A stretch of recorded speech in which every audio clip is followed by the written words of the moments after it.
Hey there, get out a piece of paper and a pencil, something to write with, because we are about to talk about how to get started with any kind of fitness business, whether it's sports performance, personal training, youth training, adult training, whatever it is. We are going to talk about basically how to create a business plan and how to get started.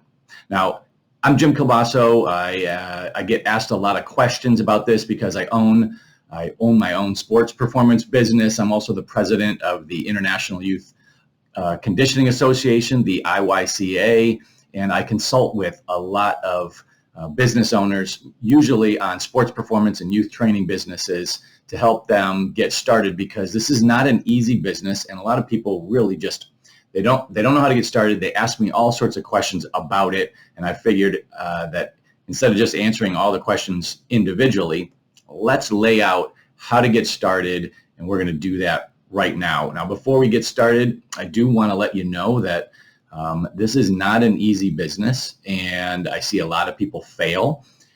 So if you are thinking about doing this, make sure that you're taking it seriously and you're going to write a lot of things down, because essentially what we'll have by the end of this is a business plan for you to work from, and a better understanding of what you're getting yourself into. All right, so the first thing we're going to talk about, I'm also going to tell you that it's going to be a little bit boring because it's just going to be me talking here, so I'm not going to have a lot of flashy things going on and things to look at. This is more about you to write some things down and to really take it seriously for you, not for me to entertain you right now. All right, so the first thing you got to think about is, if you're going to open up a business like this, why are you doing it? What do you want to get out of this business? And that's going to be, I know it sounds silly, but that's going to be kind of a big factor in how you set things up. And what do I mean by that? Well, I mean, are you looking for a job? Are you trying to create a job for yourself? Are you doing this as an investment where you're going to have other people do it? Are you doing this just kind of for fun? Maybe you just want to train a couple people or a few kids or do one class. Or is this kind of a side gig and you're going to see where this is going? Maybe you have another job. You want to do something on the side and let's see where this goes. Or, you might be thinking, well, I just need to make a little bit of money to pay my rent. Or are you trying to make $1 million and grow this into an empire with multiple locations and dozens of employees? So what is your vision of this? And what do you want to get out of it? Because that's going to really determine how hard it's going to be for you to make this happen, how much work it's going to take, and how you're going to set things up for long-term success. So the next thing that you, once you've kind of thought about that, is I'm going to ask you this question, and you have to be really honest with yourself. Are you good at this? Are you really good at training? And can you do it for a long period of time? Because just liking fitness, enjoying working out, or being good at sports doesn't mean you're going to be good at coaching, training, and running a business. And maybe you're good at training, but you're not good with the business. Maybe you're good, it's the opposite. Maybe you're good at the business and you're thinking about starting a business, but you're not good at the training. You might think you're good because a couple people like you, but do you have the education? Do you have certifications? Do you have experience? Do you have results? Do you have proven, documented results with other people? Have you worked in the industry before and you've seen how it goes? Or are you brand new to this and you just have been watching YouTube and Instagram and TikTok videos and you love working out and you just think I'm just going to start this business? Where are you in that journey? If you are anything other than well-educated, you have multiple certifications, you have clients, you have relationships, you've done this, you've worked in the industry before. If you're anything but that, I'll strongly encourage you to stop. Don't open up your own business and get those other things before you take this next important step of opening up your own business. Get yourself certified. If you've been following me, you know that the IYCA has tons of certifications for working with young athletes. If you're working with adults, You may get a different certification through the NASM or NSCA or ACSM. If you are looking to work with just certain age groups or certain populations, there are different certifications and different ways to get yourself educated to make sure that you're ready and good at what you're about to do. That to me is really important because I've seen a lot of people start a business. They're not even that good at it. They don't really have the background, and eventually it kind of catches up to them.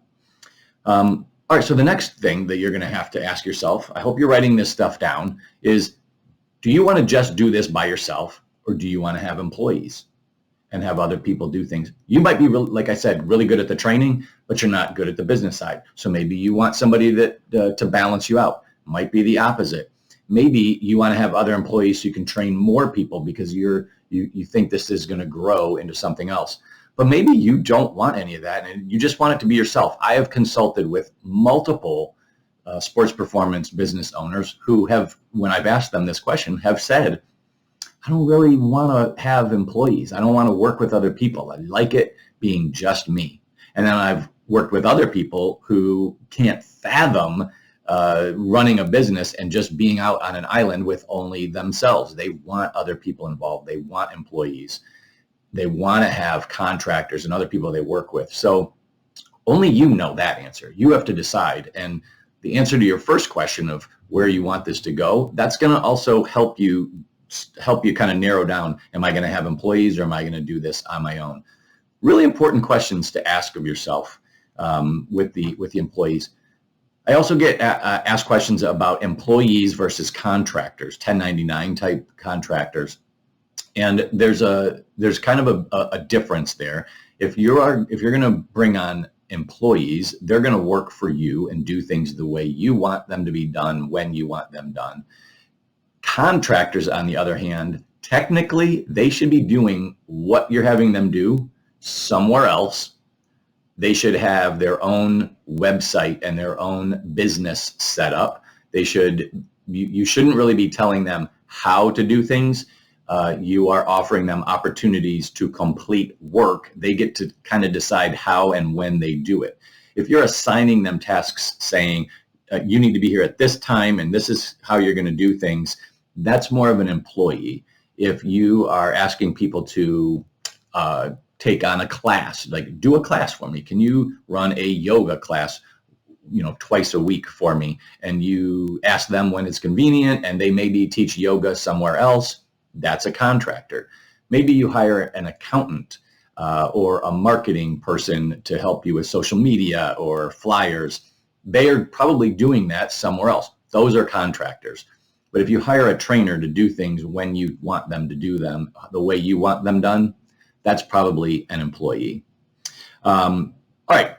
Next, you're going to really need to narrow down who your audience is. And a lot of people will call it your avatar. That's kind of your perfect customer.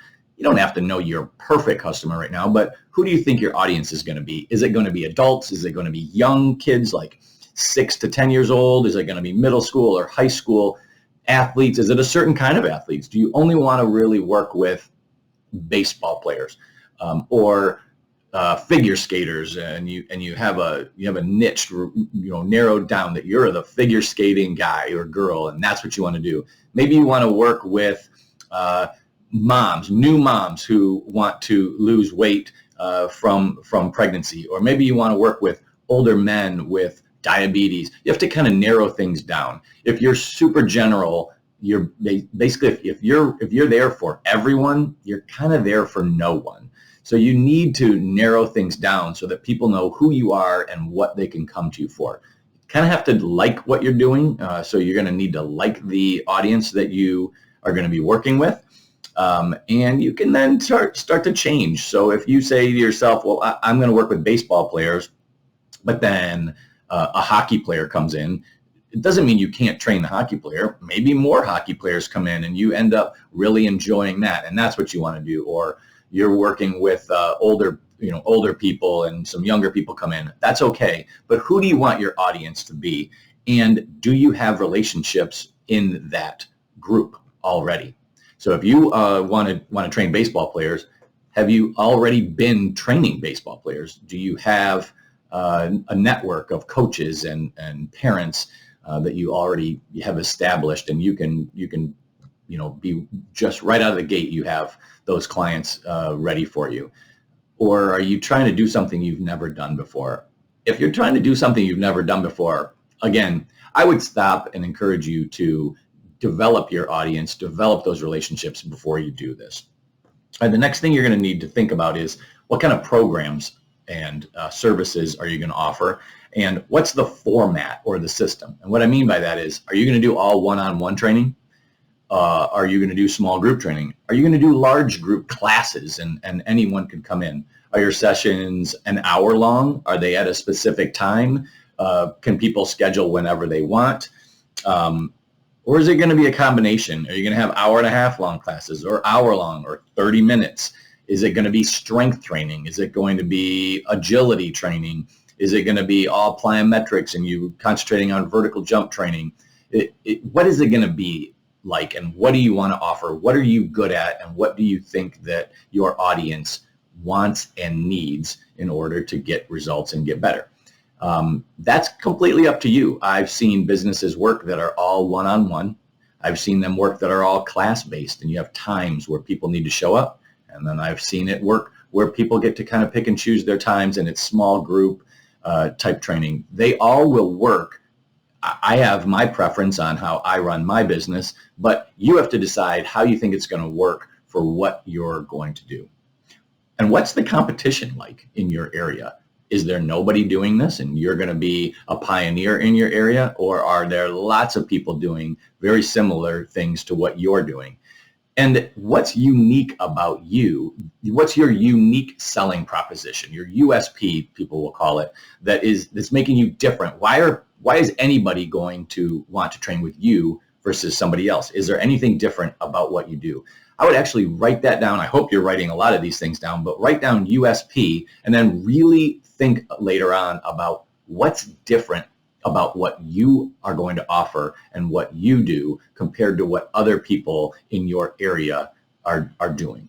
How are you going to differentiate yourself, and why would somebody want to pick you versus somebody down the street or on the other side of town?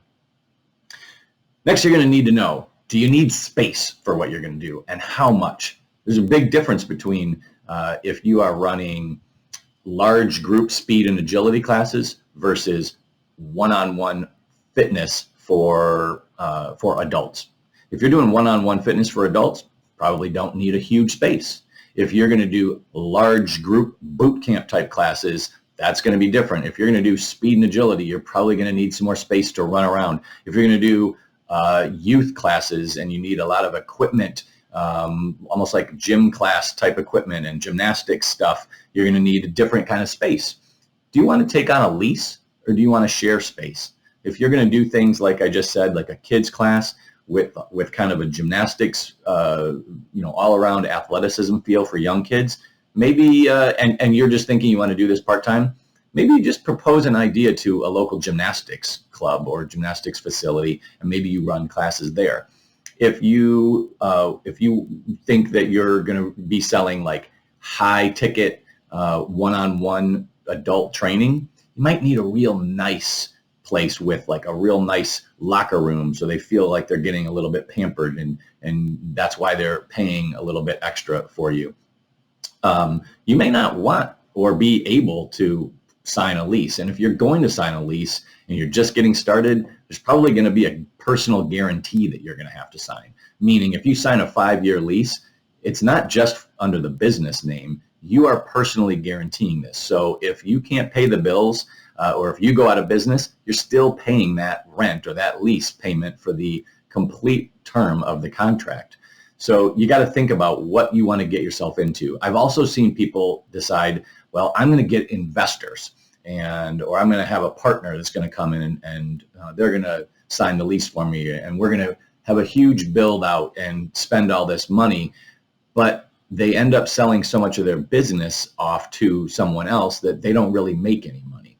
So you have to decide, do I want something grand and I'm going to have a small part in it, or am I going to start small and I'm going to grow this, but I'm going to own it? That's also another real individual question, because both of those options can have great success depending on how you set it up and what you want out of this business that you're creating.